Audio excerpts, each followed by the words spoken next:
Mister doctor Wasim Akram గారు, DDH ఈ మధ్య కాలంలో చాలా ఎక్కువగా వింటూ ఉన్నాం. దీన్ని రేర్ కండిషన్ అయినప్పటికీ కూడా బట్ దీన్ని ముందుగా కనుగొని ఉంటే బాగుండేది, ముందుగా ఐడెంటిఫై చేసి ఉంటే బాగుండేది పేరెంట్స్ అన్నమాట ఎక్కువగా విన్నాను. అసలు డిడిహెచ్ అంటే ఏంటి? Basically DDH stands for new బార్న్స్లో developmental dysplasia of hip joint.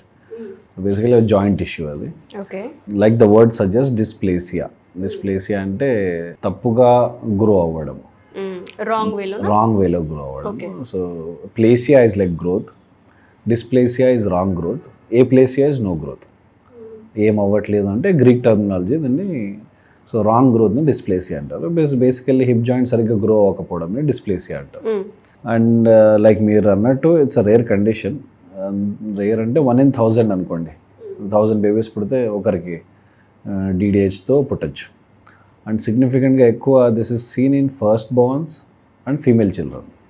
అబ్బాయిలకు అవ్వదా అని ఛాన్స్ లేదు, అట్లా అని లేదు. అండ్ సెకండ్ బార్న్ థర్డ్ బార్న్కి అవ్వదా అన్నది కూడా లేదు. కానీ ఎక్కువగా శాతం ఫస్ట్ బార్న్స్, ఫస్ట్ టైం పుట్టిన పిల్లలు లేకపోతే అమ్మాయిలు సిగ్నిఫికెంట్గా ఈ రేట్ చూడడానికి కనిపిస్తుంది. రీజన్ బీయింగ్ ఫస్ట్ బార్న్స్లో ఎందుకు అని అంటే ఫస్ట్ డెలివరీ కాబట్టి యూట్రస్లో అంత రూమ్ ఉండదు for the baby to grow. So ఆ జాయింట్ దగ్గర సరిగ్గా స్పేస్ ఉండకపోవడం వల్ల, సరిగ్గా గ్రోత్కి ఎక్కువ రూమ్ ఉండకపోవడం వల్ల, అది సరిగ్గా గ్రో అవ్వకపోవడం వల్ల పుట్టిన తర్వాత ఏమవుతుందంటే అబ్డక్షన్కి అంత ఫుల్ కంప్లీట్ అబ్డక్షన్ అవ్వదు. అంటే హిప్ దగ్గర movements, hip also is a ball and socket joint, shoulder లాగా. సో టోటల్గా ఇలా 360 degrees మూమెంట్ చేయొచ్చు. మనం నిలబడి హిప్ని ఒక థైని ఇట్లా లేపి టోటల్గా ఇలా సిగ్నల్ చేసినట్టు చేయొచ్చు. So anything which is adding close to the body is adduction అని close. Anything which goes away from the body is abduction moment అని. సో రెండు మనం పడుకొని రెండు మోకాళ్ళు ఇట్లా దగ్గరికి అంటున్నామనంటే మన హిప్ని మనం అడ్డక్ట్ చేస్తున్నాం. మనం పడుకొని మోకాళ్ళనే దూరం బాగా ఇట్లా భూమికి తగిలేలాగా చేస్తున్నామంటే టోటల్ అబ్డక్షన్ అని. సో ఈ total abduction moment and total adduction moment సరిగ్గా అవ్వవు, రెస్ట్రిక్టెడ్ మూమెంట్స్ ఉంటాయి. ఎందుకంటే అక్కడ బాల్ అండ్ సాకెట్ సరిగ్గా మెచ్యూర్ అవ్వలేదు కాబట్టి ఆ ఫుల్ ఫంక్షనాలిటీ పిల్లలకు ఉండదు. ఓకే. సో పుట్టిన తర్వాత ఇవి ఈ మధ్యకాలంలో పీడియాట్రిషియన్స్ చూడంగానే చెప్తున్నారు ఏదో ప్రాబ్లం ఉన్నట్టుంది అని చెప్పి. ఇనీషియల్ స్టేజెస్లో ఒక 6 weeks లేకపోతే 6 months లోపు సరిగ్గా ఐడెంటిఫై చేసేసి దీన్ని డయాగ్నోస్ చేసేస్తే క్యాస్ట్ వేస్తే ఒకటి పావిలిక్స్ క్యాస్ట్ అని హార్నెస్ అని ఒకటి వస్తుంది. అది ఎట్లా ఉంటుందంటే ఒక ట్రయాంగిల్ షేప్లో 2 కాళ్ళకి సిమెంట్ పట్టీలాగా నడుము వరకు పెట్టి వాటిని రెండింటిని మధ్యలో జాయిన్ చేసేలాగా ఒక హార్నెస్ ఒకటి వస్తుంది. బేబీ టు బేబీ తయారు చేసి పెడతారు. దానివల్ల ఆల్మోస్ట్ 90-95% సక్సెస్ రేట్ ఉంటుంది. అది జాయింట్ అంటే అది దానికి మళ్ళీ ప్రాపర్గా డెవలప్ అవ్వడానికి స్పేస్ క్రియేట్ చేసేసి జాయింట్ మొబిలిటీని పెంచవచ్చు. లేట్గా డిటెక్ట్ అయిన వాళ్ళకి సర్జరీనే చాయిస్. సర్జరీ చేసేసి ఆల్దో అప్పుడు కూడా హార్నెస్లు పెట్టచ్చు, but depending on joint immobility and stiffness అవన్నీ చెక్ చేసి orthopedicians will decide what to do అని. బట్ ఎర్లీ డిటెక్షన్ వల్ల there is good response. 6 months లోపు 6 weeks లోపు as early as possible detect చేయడము. సింపుల్ ఎక్స్రేస్ కూడా అవసరం ఉండదు, అల్ట్రాసౌండ్ అండ్ కొన్ని టెస్ట్లు ఉంటాయి మాన్యువర్ చేసే, ఓటాల్ అనే టెస్ట్ అని, బాట్లో టెస్ట్ అని ఆర్థోపెడిషియన్స్ చెక్ చేస్తారు. సో ఎక్స్రే అవసరం లేకుండానే వాళ్ళు దే కెన్ డిటెక్ట్ డిడిహెచ్ ఉంది పేషెంట్ కి. ఇది స్కాన్స్ లో తెలియదు అంటారు, అంటే బేబీ బార్న్ అవ్వక టిఫాలో అంటారా?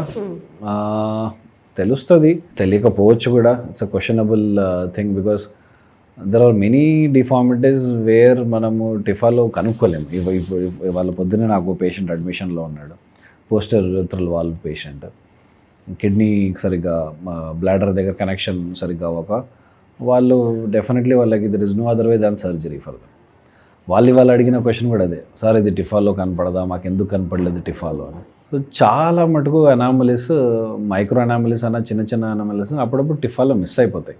టిఫా మనకి ఉండి లాభం ఏంటి అనడానికి కాదు, there are many deformities, major deformities చూడంగానే కనిపించేవి.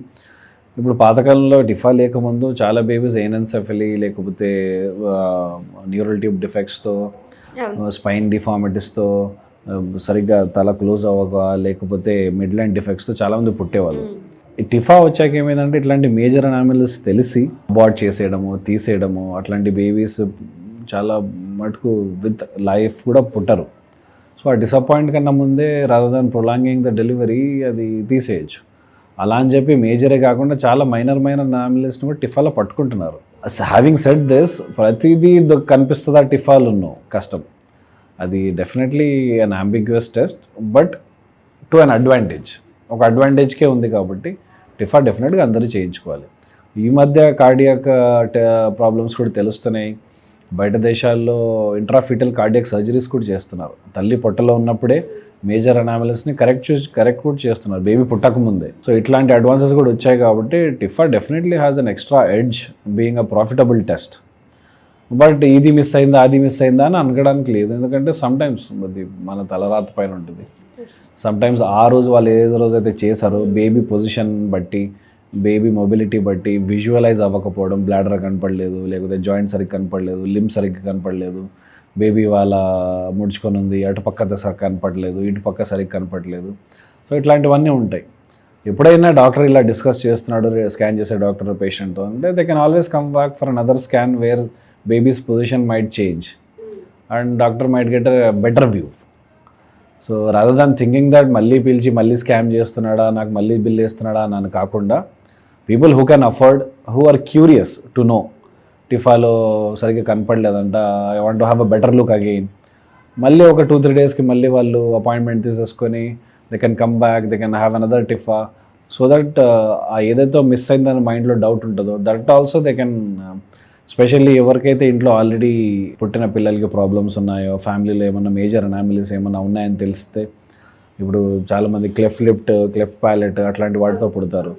సో అట్లాంటి హిస్టరీస్ ఏమన్నా ఇంట్లో ఉన్నాయి, లేకపోతే న్యూరల్ టిప్ డిఫెక్ట్స్ ఎవరన్నా పుట్టారు, లేకపోతే ఇలా కిడ్నీ సమస్యలతో హార్ట్ డిఫెక్ట్స్ ఎవరన్నా పుట్టారనే ఫ్యామిలీలో క్లోజ్ రిలేటివ్స్లో ఉన్నారు అని అంటే అట్లాంటి వాళ్ళు కొంచెం జాగ్రత్త పడి అన్ని అనామిలీస్ చెక్ చేసేసుకొని మనకు అవ్వదు అని చెప్పి కాన్ఫిడెంట్గా అవ్వకుండా ముందు జాగ్రత్తగా ఎలాగో ఉంది కాబట్టి టెస్ట్ భయపడకుండా కావాలంటే రీషెడ్యూల్ కూడా చేయించుకోవచ్చు if they really have a doubt, సరిగ్గా విజువలైజ్ అవ్వలేదు అని. నాట్ ఎవ్రీ టైం డాక్టర్ వాళ్ళతో లేదమ్మా కొంచెం నాకు సరిగ్గా కనపట్లేదు అని అంటే దే హ్యావ్ టు ట్రస్ట్. కనపట్లేదని డెఫినెట్లీ కనపట్లేదనే చూస్తున్నారు, ఎందుకంటే పైన నుంచి ఒక ప్రోబ్ పెట్టి అల్ట్రాసౌండ్ అంటే సౌండ్ వేవ్స్ లోపలికి పంపించి వాటిని రిటర్న్ తీసుకొని స్కాన్లో చూసి బేబీ ఎలా ఉందో ఇమేజ్ క్రియేట్ చేసేసి అన్నీ ఒక అందాజగా చెప్పాల్సింది కాబట్టి దీనికి స్కిల్ ఈజ్ ఇంక్లూడెడ్, ఆ perfect timing and baby position is included కాబట్టి ఇవన్నీ ఫ్యాక్టర్స్ ప్లే చేస్తాయి కాబట్టి parents should also think that okay డాక్టర్తో డిస్కస్ చేయాలి, సార్ అన్నీ బాగా కనిపించాయా, should I come back again. So ఇట్లా డిస్కస్ చేయడంలో మంచిది. ఓకే.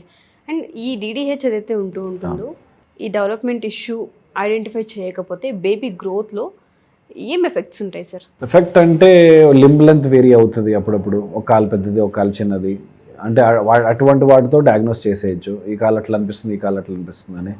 అండ్ వాకింగ్ ప్రాబ్లమ్స్ ఉండొచ్చు, హిప్ మొబిలిటీ ఉండదు, పూర్తి మొబిలిటీ ఉండదు, గేట్ ప్రాబ్లమ్స్ వస్తాయి, సరిగ్గా నడవలేకపోతారు, ఆర్థరైటిస్ అర్లీగా వచ్చేస్తాయి.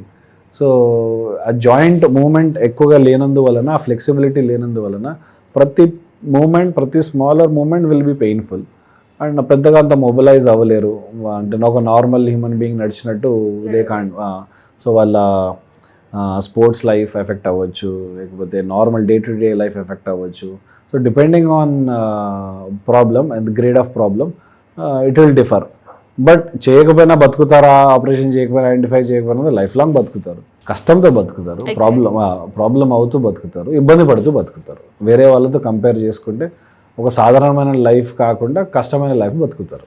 సో ఎవరైనా పేరెంట్స్ పిల్లలకి సంబంధించి ఎవరైనా ప్రెగ్నెంట్తో ఉన్నా, డెలివరీ అయినా పిల్లలు సరిగ్గా మూమెంట్ ఇవ్వట్లేదు అండ్ దాంతోపాటు లెగ్ ఇష్యూస్ ఉన్నట్టుగా మీకు అనిపించినా, లేదు టిఫాలో ఏదైనా సరే అబ్నార్మల్ అని మీకు తెలిసినా ఒకసారి డాక్టర్తో మాట్లాడే ప్రయత్నం చేయండి. అగైన్ ఓకేనా, మేము రావాలా, లేదు అంటే బాగానే కనిపించాయా అన్న పాయింట్ ఫస్ట్ పేరెంట్స్గా మన మీద ఇనిషియేషన్ తీసుకుని అడగాల్సిన బాధ్యత ఉంది. Thank you sir, thank you so much.